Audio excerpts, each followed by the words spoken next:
This is Total Retail Tech Insights. The content retail executives need to optimize their use of technology throughout their organizations.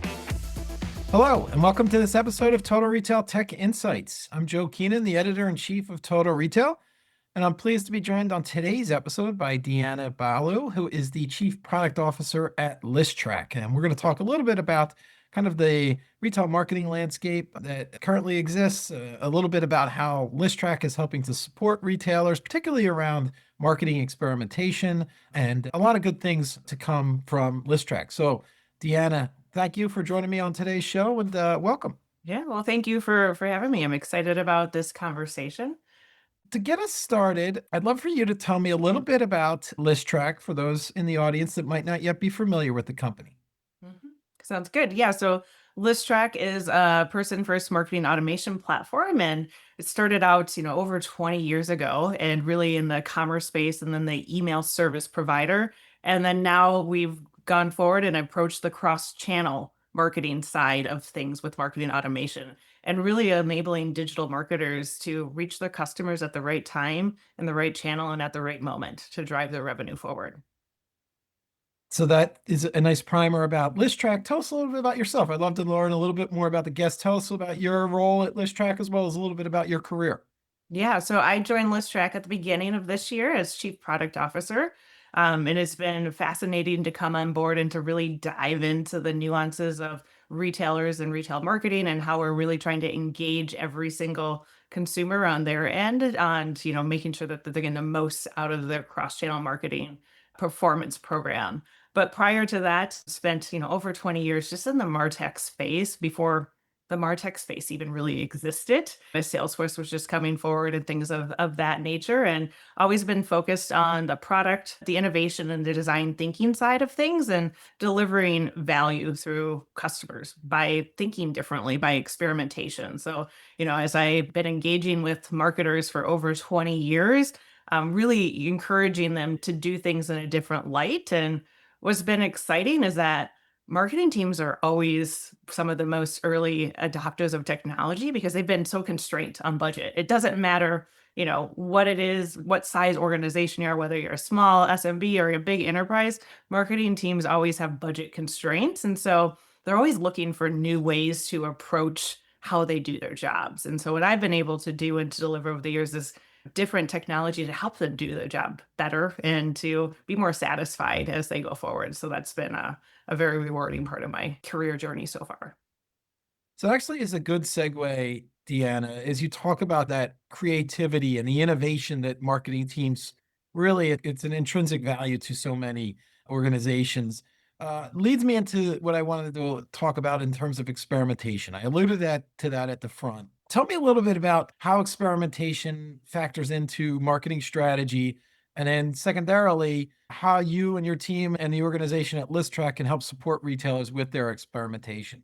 hmm It's an interesting job function in itself. There's marketing activities that are very measurable. And then there's the creative side of marketing, which is more of the strategy and the artistic side of things. And a lot of times these two things meet each other, and you focus so much on some of the measurable amounts, you forget about maybe that creativity and that strategy side. And so when I think about experimentation, it allows us as marketers to come back out of the tactics, the day to day, how am I going to drive this number into what is our strategy? How are we trying to actually reach our audience? What are the changes that are in the environment today that we should be thinking about? And now what does that mean to our creative process? And what new tools are out there? Like being able to come out of the day-to-day tactics. So marketers have to have both that left and right brain functioning at all time. And I think about experimentation as being able to get into that more strategic, creative side that is really enjoyable, but not always made time for.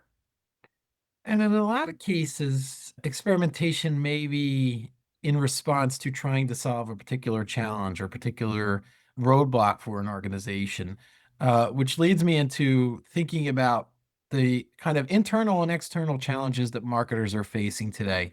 Can you talk a little bit about what you're seeing in the marketplace in terms of challenges?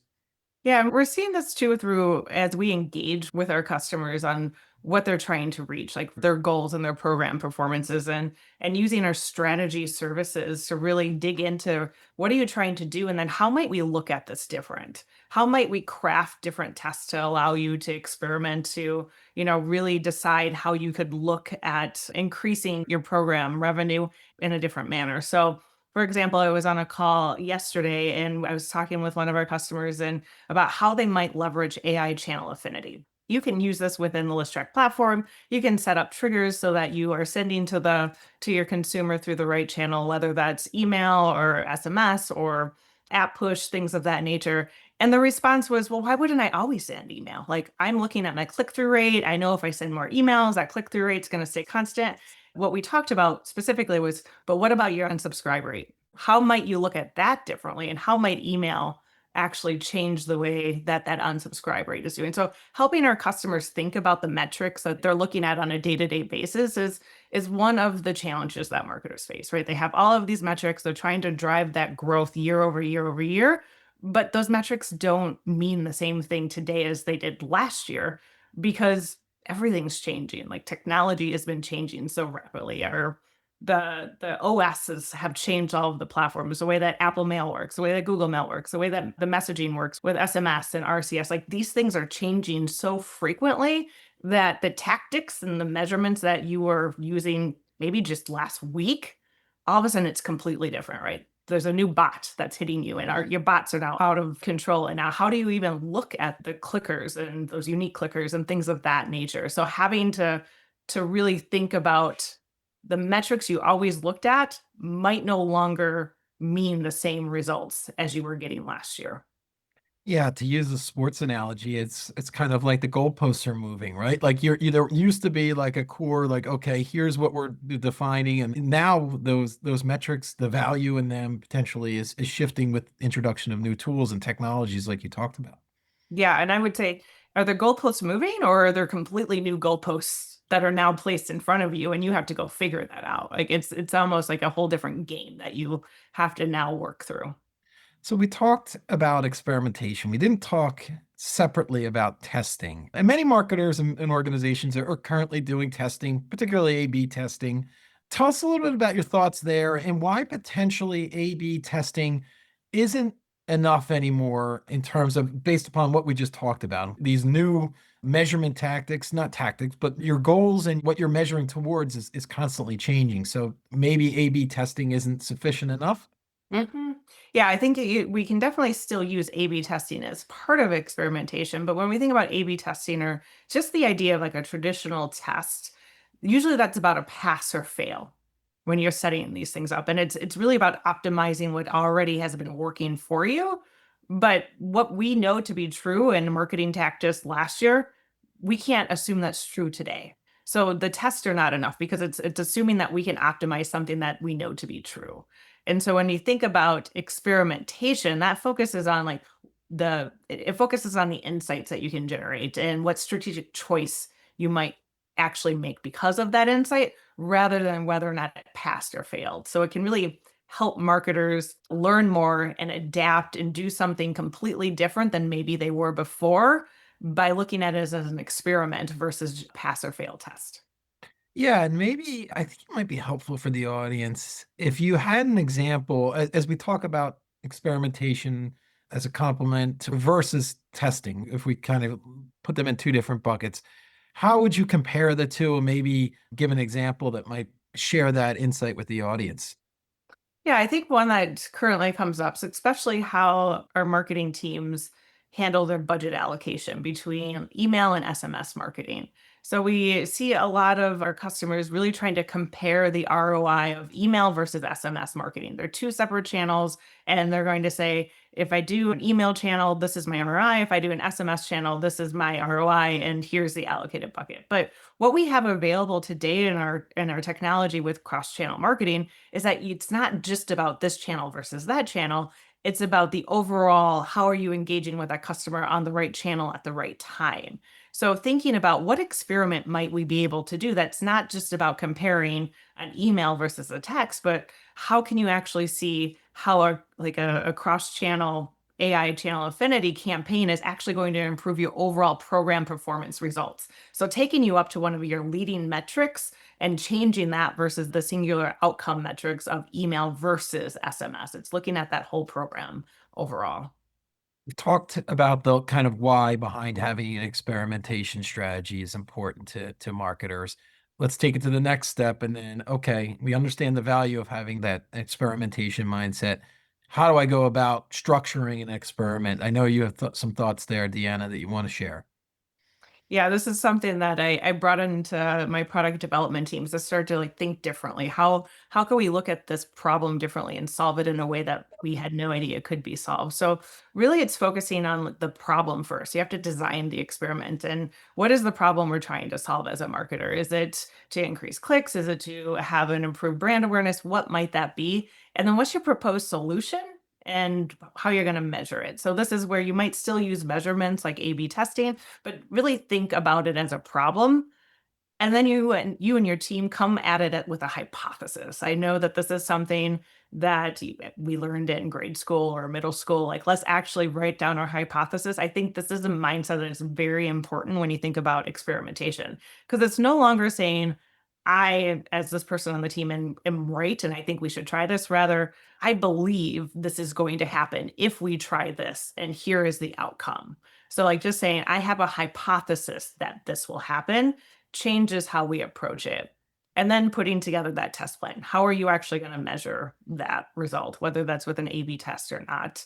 I think what's interesting when you think about a test plan, it could also be qualitative. Like with marketing, you don't have to have necessarily like the exact scientific results. It could be a qualitative, how does somebody feel about this? If you're going out and asking, 20, 50 people, like it doesn't have to be exact test results with that.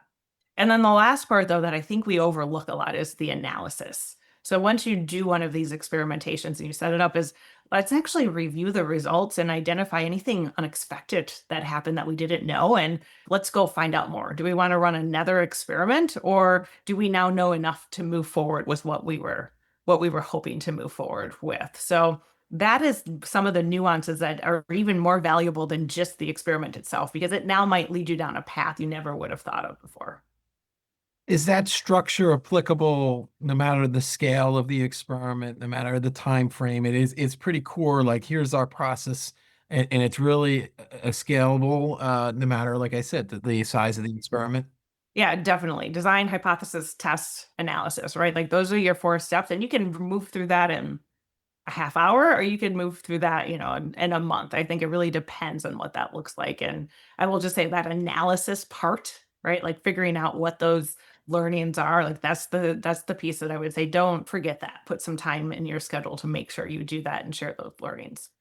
To follow up on that analysis piece in terms of collaboration and sharing out information within the organization on what you've learned, right? Here's our experiment. Here's what we tested or we designed for. We had a hypothesis. Here's the test plan. We're at the analysis stage. We've got this really great insight. How should those learnings be shared across an organization? What's your thoughts there? Yeah, it really depends on what sort of structures you have within your organization. I think within a marketing team and a creative team, using whether or not you have regular meetings or regular team or Slack channels to share that out. I also encourage things like lunch and learn so people could eat and talk and say, here are the things that we have found out. But finding some method to share your learnings broadly, because you never know what somebody else might pick up from that. So for example, we have a new SMS tone optimizer within our SMS messages that allows people to try out different tones, whether that's curiosity driven or TikTok language, to really see like what's going to resonate the best with different users and if that's going to help increase those click-through rates. And you could take that learning and decide to just apply it to your marketing program, or you can take that learning to see what works and put it back into your brand team. And maybe that's actually going to change your brand voice and tone. Like we set these brand voice and tones with one thing in mind, but bringing this learning back in to say, oh, wait, this is what our users are actually really engaging with. Now, what might that do to change the overall content strategy of your marketing team if you're able to share that more broadly? And how about speed to market, right? And how experimentation can play a role there in approval processes. So particularly consumer behavior is obviously shifting so much. Technology, needless to say, is changing the game, right? Those approval processes need to happen quickly, but with experimentation in mind, how can that change the approval process for marketing campaigns?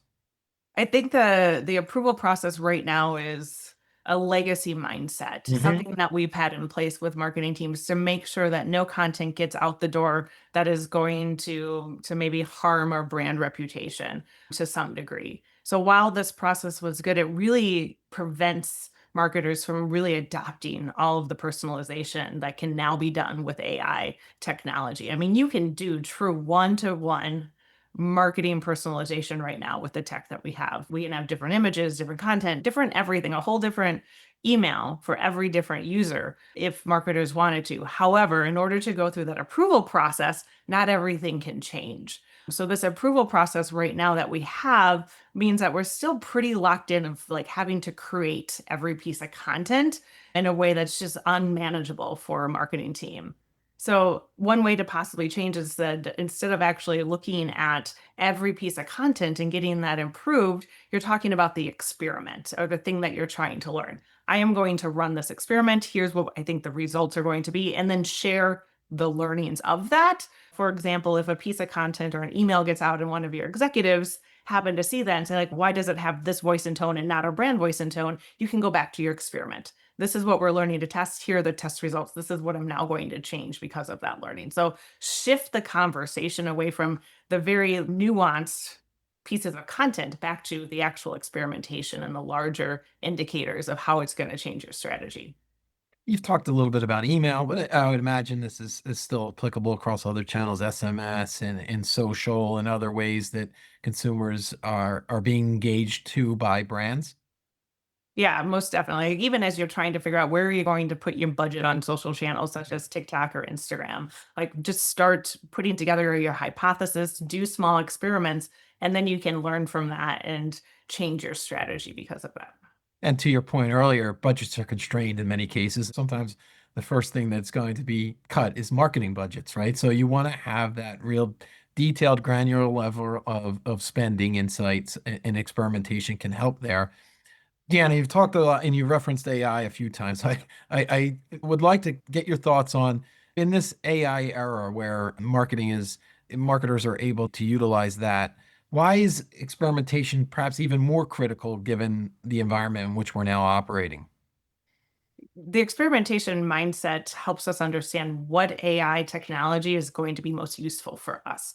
So I mean, we just talked about budgets are constrained. Like, would it be amazing if I could buy every new piece of AI tech and put it into my MarTech stack or turn on every feature in my current MarTech stack? I can't.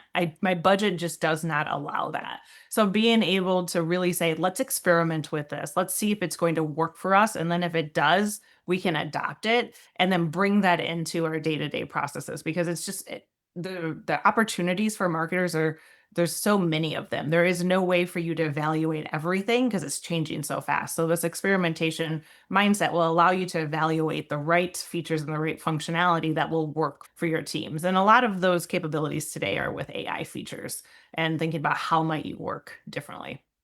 So you think about the products that Listrak offers and the clients that you work with. What would your advice be, or how could you help them embrace and develop this experimentation mindset and kind of champion that within their organizations for our audience that are listening, thinking about that?